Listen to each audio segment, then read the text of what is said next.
Hello, people of the internet. It is I, GareBear890, back again. This time talking about the Nintendo Wii and my collection. Man, the Nintendo Wii, follow up to the GameCube. I remember my friends and I were extremely excited for the Wii, and unfortunately, we could not get one on release. Luckily, my friend got one for Christmas, so that was about a month later, so that wasn't too bad. But I do remember that we heard a rumor on Black Friday that year that our Walmart was going to get like 3 or 4. I don't even know where my friend heard it. But yeah, so we went at like 2 a.m. and we were just waiting at the video game department in Walmart. And it was funny because there was 4 of us. And so we were all just like lined up by the glass case. And this lady comes and just stands by my friend, and she's sitting there for a couple minutes, and then she's like, "What's this line for?" And we're like, "This isn't a line. We're just standing here." And then she just walked away. Like, I don't know. Maybe she was like, "Oh, maybe this is for something rare." And so, anyways, an associate walked by, and we're like, "Hey, man, did you get any Wii's?" And he's like, "No." So we left, empty-handed. The GameStop nearby, they did get some Wii's that night. They got 2. And there was like a line of 30 people, so kind of sucked for 28 of those people. And then another quick story was I had a friend that he entered into the Walmart raffle to win the opportunity to buy a Wii. Not win a Wii, you could win a chance to buy one.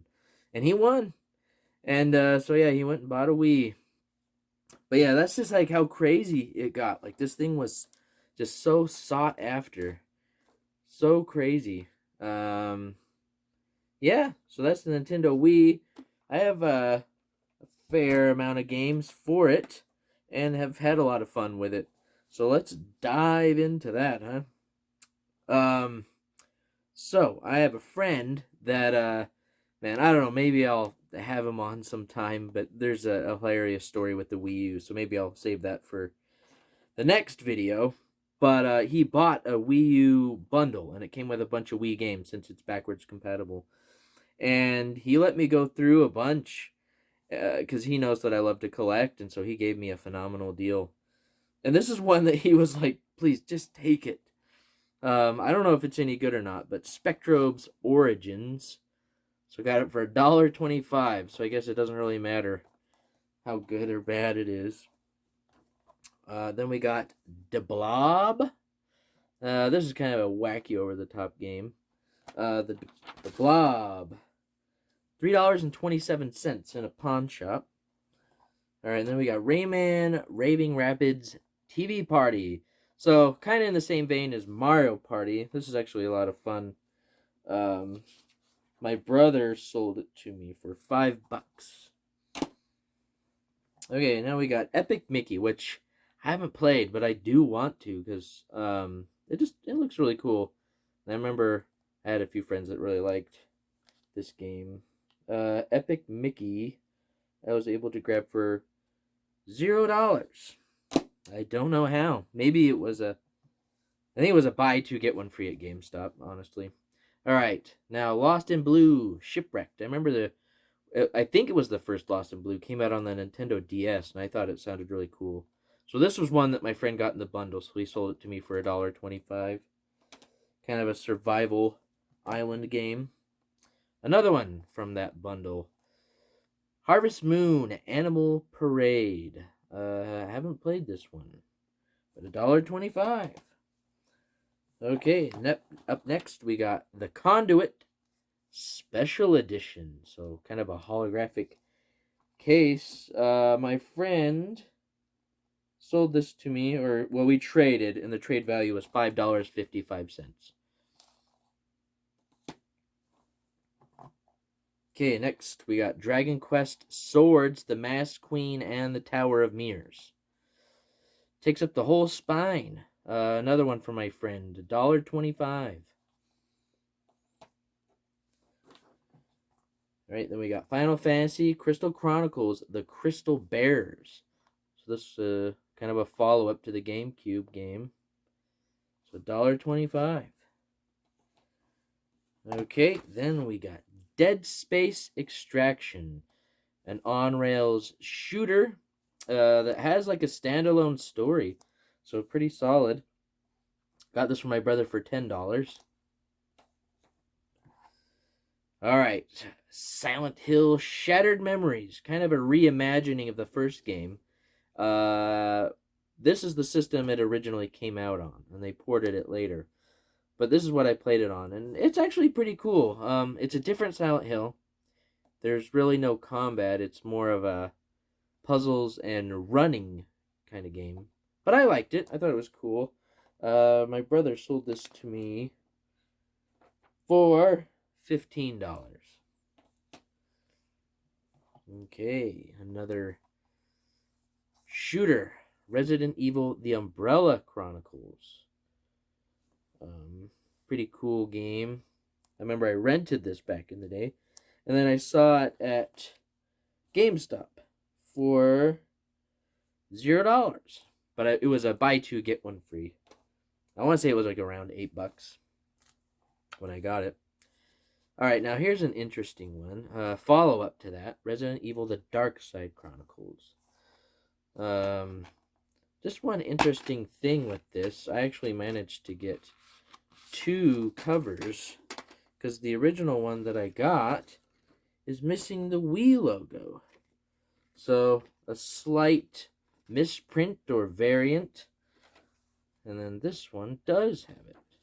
So, anyways, I just thought that was interesting. And I hope you do too. This one I got for $15.85. I also have both of those digitally on the PS3. They were ported over. Got them like for a couple bucks each. Okay, now we got Resident Evil 4 Wii Edition.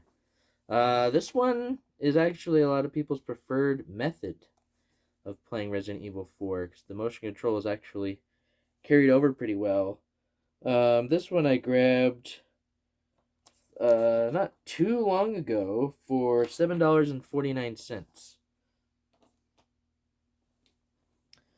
Alright, now, I remember when they announced the Wii, they were like, look guys, our focus is not on, powerful hardware or next-gen graphics. It's kind of more the motion controls. And so there was some people saying, oh, it's just the GameCube on steroids. But I remember when my friends and I saw the screenshots for Red Steel, it like blew our minds. It was like, bull crap, like that looks so good. And it did. I mean, compared to the GameCube. But then once you saw PS3 and 360, then you're like, oh, okay, yeah, there's a difference. But yeah, this one, from my understanding, struggled with the motion controls at first. But then the sequel, Red Steel 2, was actually a lot better. But it did incorporate the Wii Motion Plus. So Red Steel 1 I got for $5.19, and the sequel I got for $5.11, both at GameStop. Okay, and then we got Battalion Wars 2. This one I actually got for free, in a sense. There was a lady on Facebook Marketplace that had this and some other game, I thought. But she was like, just free, just come pick it up, it's on the porch. And so I hurried over there to grab it. But yeah, anyways. I wish that happened more often. Okay, now we're getting into some heavy hitters. We got Wii Sports, obviously a staple of the Wii. Wii Sports I bought from my brother for $10. And yeah, this one has like gone up and then kind of held around like 25 to 30 bucks. I guess everybody wants it. That's what just drives me nuts though, with like Wii Sports and Mario Kart Wii as well. Like there are literally millions of copies out there, but yet they still go for, $30+. It's like these games are not rare at all. So it's just hard when you're looking for them, and you're kind of wanting them for what they should be going for. That's kind of the case with Wii Sports Resort as well. This one I got for $10 from my brother. And then on the marketplace, I found the hardcover edition, which I got for $5. And then we got Link's Crossbow Training. I kind of would like to get the Zapper attachment to try this out with, but I grabbed this in a pawn shop for $6. Okay, and then we got Wii Music, kind of a crazy game. The E3 video of this is pretty funny. I got this in GameStop for $2.86. Then Wii Fit. Zero. Oh, this was the other free game with Battalion Wars. Wii Fit. My brother actually used it for exercise sometimes, and she liked it pretty well. Okay, and then we got Wii Play, which of course you had to get, especially because initially it came bundled with a Wiimote, and it was a pretty good deal. I got this one for $5 at a thrift store. Alright, now a lot of people were saying, look, we want over-the-top games. And so I said, okay, No More Heroes. Crazy game. Travis touchdown. Just very interesting. Let's see. No More Heroes I grabbed for $15.47. And then, of course, you know I'm going to get No More Heroes 2 Desperate Struggle. $17.50. Very unique over-the-top games. And the same can be said for Mad World, which I grabbed for $9.70. Okay, now this is a little interesting story. Okami, originally on the PS2, ported over, and it only made sense with the Wiimote, right? And it actually works very well.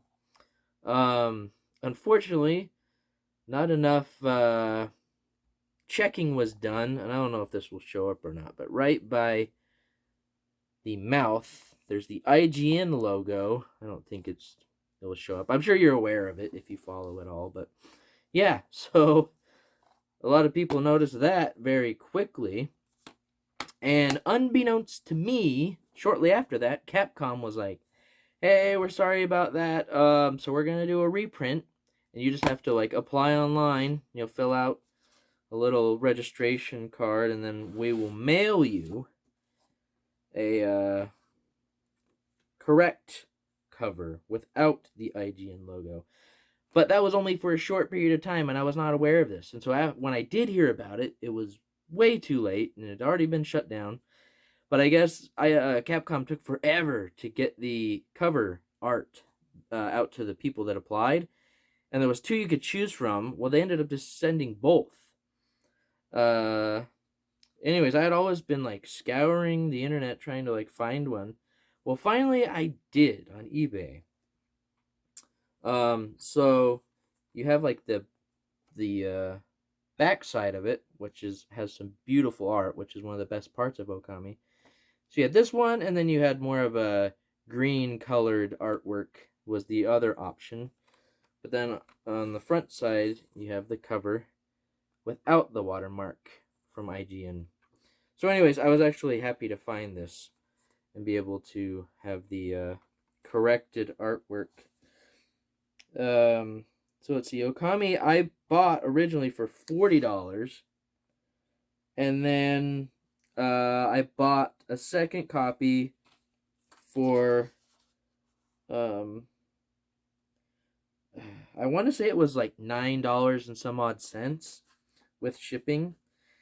And so I hung on to this, of course, and then I sold it for the amount I paid. So it was kind of like getting just the cover for free.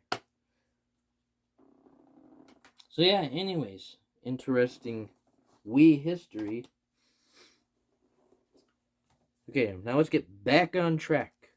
We got Zach and Wiki Quest for Barbarossa's Treasure.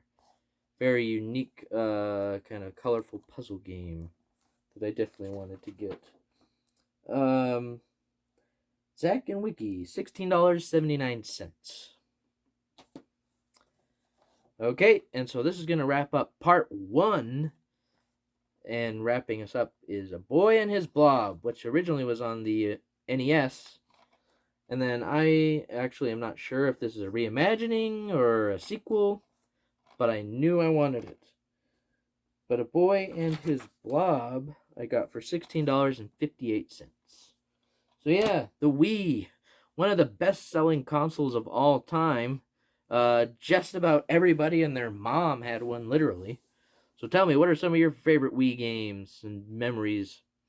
They were pretty common to pick up for quite a while, and they're still out there, of course. But yeah. Anyways, that's going to wrap up part 1. Thanks for sticking around, and have a good one.